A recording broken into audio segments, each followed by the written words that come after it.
जय हिंद साथियों, राज क्लास में आप सबका स्वागत है। तो साथियों, इस वीडियोस में हम बात करेंगे क्लास 12 वो भी बिहार बोर्ड वाले जितने हमारे स्टूडेंट हैं उन्हीं के लिए वीडियोस बहुत स्पेशल है। तो इसमें बात करेंगे साइंस और कॉमर्स के जितने स्टूडेंट हैं यह वीडियोस को जल्दी से जल्दी क्लिक करके देख लीजिए। ऐसा मौका आपको, ऐसा प्रश्न जल्दी कहीं पे नहीं मिलता है मेरे दोस्त। मैं आपको गारंटी देता हूँ, इससे आपको 80% से प्लस आपको इसमें से टकराएंगे जरूर आएगा मेरे दोस्त। तो बात कर लेते हैं हम लोग class 12 English VVI question for 2022 के लिए साथियों। बिहार बोर्ड वाले हमारे जो दोस्तवा सब है ना, उसी के लिए है साथियों।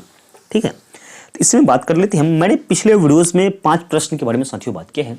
अगर जो उस प्रश्न को आप लोगों ने नहीं देखा है मेरे साथियों, कोई घबराने की बात नहीं है। चैनल के डिस्क्रिप्शन में चलिए, डिस्क्रिप्शन में लिंक दिया गया है मेरे दोस्त, वो लिंक पर क्लिक कीजिएगा, बस ऊपर वीडियो खुल जाएगा। वीडियो खुलेगा तो आराम से आप लोग देख लीजिएगा और उसको 2-3 बार रिवाइज कर लीजिएगा साथियों। तो हम लोग इसमें बात करेंगे, मैंने बोला था कि 5 प्रश्न के बारे में उस वीडियोस में मैंने डिस्कस कर लिया था। यहाँ पे मेरे दोस्त 6 नंबर प्रश्न से यहाँ पे बात करेंगे जो आपके बुक से प्रश्न है। इसका आंसर भी मैं आपको एकदम देता रहूँगा साथियों। आप लोग इसको अच्छी प्रकार से रटते रहो, समझते रहो और अच्छे मार्क्स लाते रहो साथियों। समय बहुत कम है साथियों, तो चलिए बिना समय को गवाते हुए हम लोग वीडियोस को स्टार्ट करते हैं। तो यहाँ पे 6 नंबर प्रश्न यानी 5 के प्रश्न के बारे में पिछले वीडियो में मैंने बात कर ली है मेरे दोस्त। तो चलिए 6 का फर्स्ट से बात करेंगे। क्या कह रहा है क्वेश्चन, आंसर इन अबाउट 40 से 50 वर्ड्स यानी 5 ऑफ द फॉलोइंग। कह रहा है कि 5 इस तरह से आपके क्वेश्चन दिए रहते बोर्ड में साथियों। यह बोर्ड के हिसाब से लिखा गया है, ऊपर हेडिंग दिया गया है। बोर्ड एग्जाम में जिस तरह से प्रश्न पूछते हैं ना साथियों, उसी का ये हेडिंग मैंने दिया है, जो आपको वहां पे जाइएगा तो ऐसा कंफ्यूजन नहीं पैदा हो। कंफ्यूजन पैदा हो जाएगा तो बड़ी गड़बड़ वाली बात है। ठीक है मेरे दोस्त, ये क्योंकि आपको यहाँ पे मैं फील करा देता हूँ कि इस तरह के प्रश्न आपसे पूछे ही जाएंगे मेरे दोस्त। और रट के जाना ही है, पढ़ के जाना ही है और नंबर तो लाना ही है मेरे दोस्त। तो चलिए प्रश्न को हम लोग समझते हैं। पहला का है, what did the author convey the countryman about the dealing with the modern civilization. कह रहा है मॉडर्न सिविलाइजेशन के बीच डीलिंग करने के लिए कह रहा है। तो चलिए प्रश्न को आंसर को देखते हैं। क्या कह रहा है, the distinguishing characteristic of the modern civilization is in the indefinite multiplicity of human wants which the authors observed. Hence the author conveys the countryman to keep away from the modern civilization। ये अपनी modern civilization के बारे में साथियों इसमें बता रहा है। अगला जो प्रश्न है, कह रहा है What does our civilization depends upon। कह रहा है कि मेरा जो सिविलाइजेशन है डिपेंड्स अपॉन, किस पर डिपेंड करता है, क्या डिपेंड्स करता है मेरे साथियों। तो देखिएगा यहाँ पे आराम से समझिए, क्वेश्चन आपको है दिया हुआ आंसर। कह रहा है कि आवर सिविलाइजेशन, संस्कृति के बारे में, कल्चर के बारे में, Swaraj depends not upon multiplication our want self index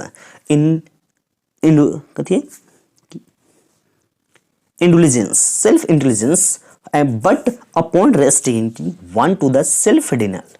यानी कह रहा है कि यहाँ का जो संस्कृति है वह है हमारी संस्कृति, यहाँ की संस्कृति डिपेंड्स अपॉन बता रहा हूँ, हमारे पर ऊपर डिपेंड है, स्वराज के ऊपर डिपेंड है, not upon multiplication our wants, हम लोग के द्वारा जो बनाया गया एक संगठन है उस सभी पर यहाँ का संस्कृति डिपेंड करता है साथियों। इस तरह से आप लोग बना कर भी लिख सकते हो अपने आप से। कह रहा है what is the idea of the doctor Zakir Hussain about education.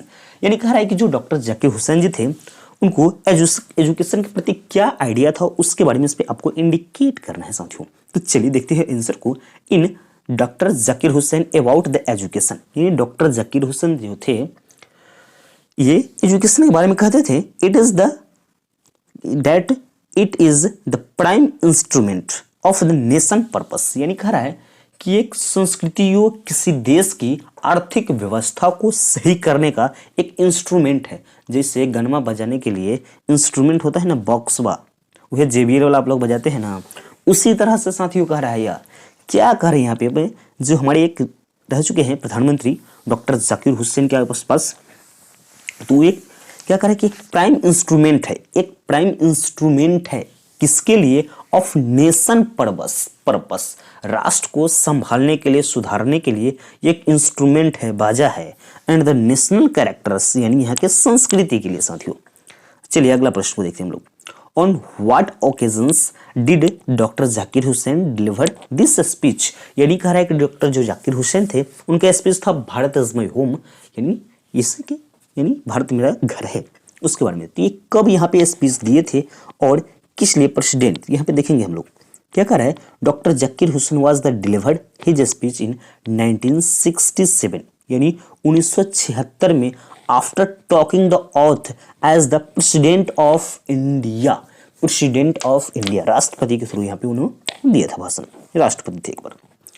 इसके बाद कह रहा है, what does doctor Zakir Hussain call India the young state of and the ancient peoples, यानी यंग स्टेट के एक एंशिएंट पीपल्स के बारे में यहाँ पे बात करनी है। कह रहा है कि doctor Zakir Hussain calls India यानी पुकारते थे the young state of the and ancient peoples, it is so because our past is not dead, यानी कह रहा है कि हमारा जो कह रहा है कि इतिहास मरा हुआ नहीं है, एंड स्टैटिक्स स्थिर भी नहीं है, it is alive of the dynamic, ये लाइव कर रहा है, यह भी जीवित हो रहा है, धीरे धीरे होगा, सुलगेगा, उसके बाद होगा।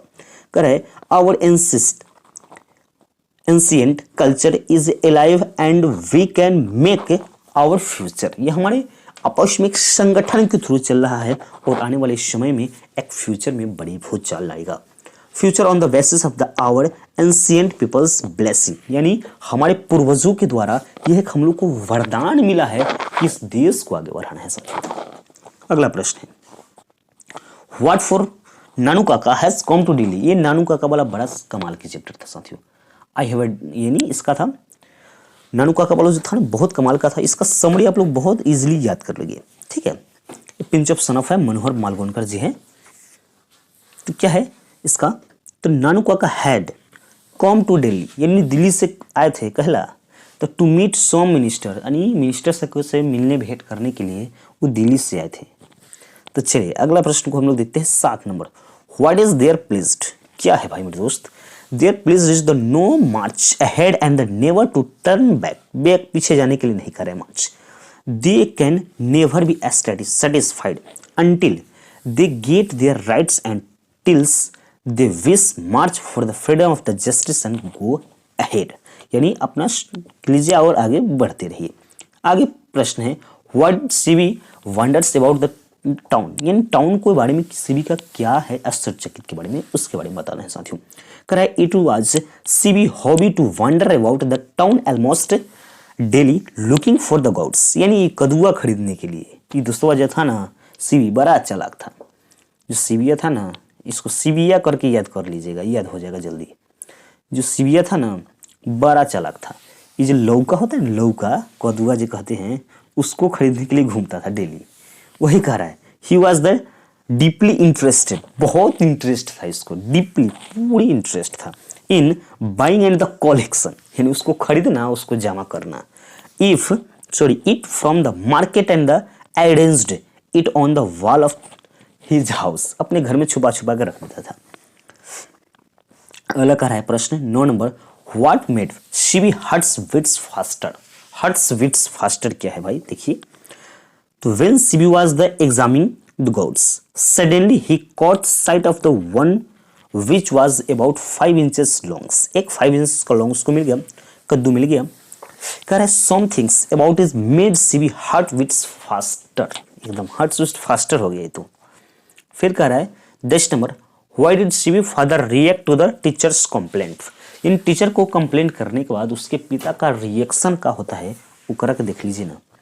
क्या कह रहा है, Seibei father react to the teachers complaint when he knew Seibei fault which was the reported by Seibei teachers, यानी कहता है उसके टीचर की फालतू नॉलेज ले रहा है, ये फालतुआ हो गया है, यही बारे में बता रहे हैं। he becomes angry at this matter, वो आया तो वह गुस्सा हो गया इस मैटर पर।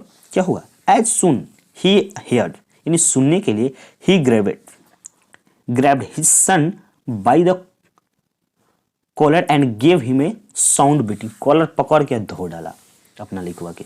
कह रहा है he cheated, उसको डांटा भी, his son that would never get anywhere, कहीं नहीं जाना इन द वर्ल्ड में, देश में भाई, the way is the carrying one, खूब चिल्लाते रहा दोस्तों वहीं पे सीबी था से। चलिए अगला प्रश्न है, कर हु वाज फ्लोरेंस, भाई फ्लोरेंस कौन है, इतना नाम है बड़ी अजीब है, हो क्या होगा फ्लोरेंस कौन है, तो देखिए ना आंसर में, फ्लोरेंस वाज ए गर्ल, ये एक लड़की थी, working in the Benji chicken house, यानी एक जो बेंजी था बड़ा चालाकी होता चिटवा बेंजी था, तो उससे के जो फ्लोरेंस थी ना, एक लड़की थी, वह काम करती थी वेंजी के कहाँ पर, चिकन हाउस, जो पोल्ट्री फार्म नहीं होता है, वो मुर्गवा पलाता है, वहीं में काम करती थी। एंड गॉट मैरिड, यानी ओकरा साथ विवाह कर रहा है विथ बेंजी आफ्टरवर्ड्स, यानी उससे वह शादी करना चाहता था। यही फ्लोरेंस है, यहाँ पे उसका डिफिनेशन हुआ। Why did Benji want to the marry Florence. अब यहाँ समझिए कि जो बेंजी है वो फ्लोरेंस से शादी क्यों करना चाहता था, इसका भी तो भाई कारण है ना। तो देखिए ना, बड़ा चालाक था दोस्तों, इसका कहानी बड़ी समझ में आएगा आपको। देखिएगा, बेंजी did not need to the डिसग्न्यूज्ड, वही इधर उधर उसका आवश्यकता था, डिस्टर्ब नहीं होना चाहता था भाई। इंटेलिजेंट गर्ल्स, वह सोचा कि भाई फ्लोरेंस इंटेलिजेंट गर्ल्स भी है।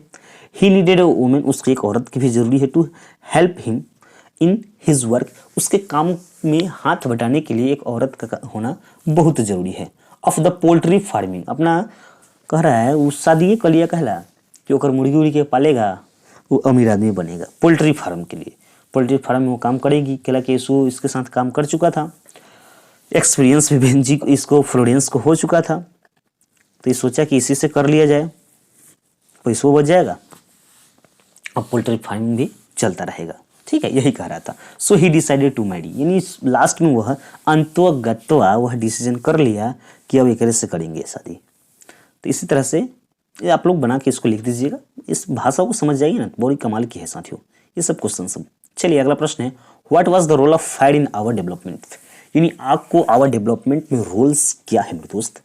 The fire enables important changes in the क्या है human behaviours, health, development, energy, सबको क्या expenditure and the geographical expansion, सब में बदलाव ला देता है। Human were ables to the modify their the environmental to their own benefit. मेरे दोस्त ये सब के बारे में आप समझ गए होंगे।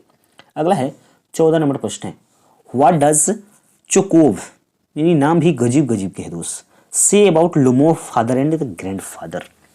कह रहा है चोकोव एब्यूज्ड, यानी गलिया देता है Lomov father and grandfather, यानी चुकोव जो है लुमोव के माता पिता दादा दादी सब को गलिया देता है।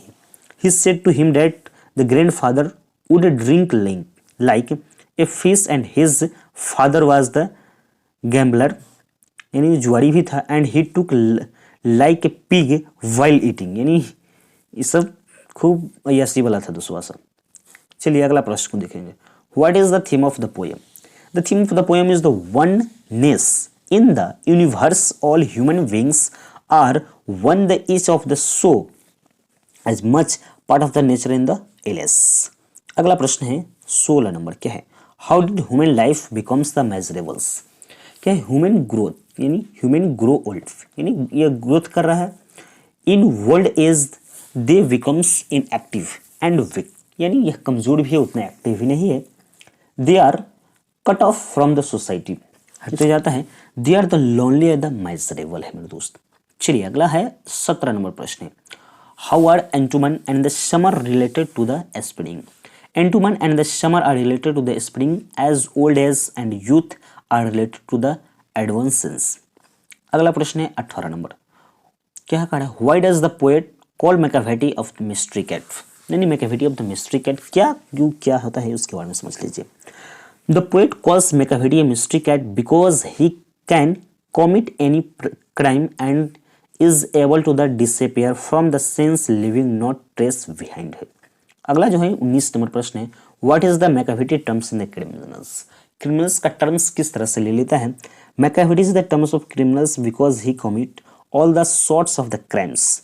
He the plunders, ladders, ransacks, jewel cases, break glass panels, steal important documents। फिर इसमें कह रहा है कि फ्रॉम फॉरेन ऑफिस और the plan and the drawing from the admiralty. अगला जो लास्ट नंबर 20 नंबर प्रश्न साथियों, what did the five humans say the speakers, कह रहा है तो five humans say to the speaker that he had the forgive him and now it has taken oath of the overlook and the pardon him this time for sin the committed। ठीक है, ये जो प्रश्न है मेरे साथियों 20 प्रश्न मैंने यहाँ पे दिया हूँ बुक से आपका इसमें से कुछ न कुछ क्वेश्चन जरूर ही आएगा साथियों। 80% में आपको बोला हूँ 80% प्लस इसमें से प्रश्न आपके बोर्ड एग्जाम में आएंगे, 80 के आसपास जरूर आएंगे साथियों। ठीक है, इस वीडियोस को पूरा देखने के लिए आप सबको तहे दिल से बहुत बहुत साथियों धन्यवाद। और इस वीडियोज को अपने सभी दोस्तों के पास शेयर कीजिएगा जो क्लास 12th में है, इस बार एग्जाम देने वाले हैं ना दोस्त, उस सभी दोस्त को शेयर कर दीजिए, पहले जल्दी से जल्दी कीजिए। ठीक है, और अगर हमारा चैनल पर आप नए हैं तो जल्दी से जल्दी सब्सक्राइब भी कर लीजिएगा, बगल में बेल नोटिफिकेशन भी है उसको दबा लीजिए, नोटिफिकेशन आता रहेगा साथियों। इस तरह से मैं वीडियोज़ आपके लिए डालता रहता हूँ। ठीक है, तो ठीक है साथियों, मिलते हैं नेक्स्ट वीडियो में, तब तक के लिए जय हिंद।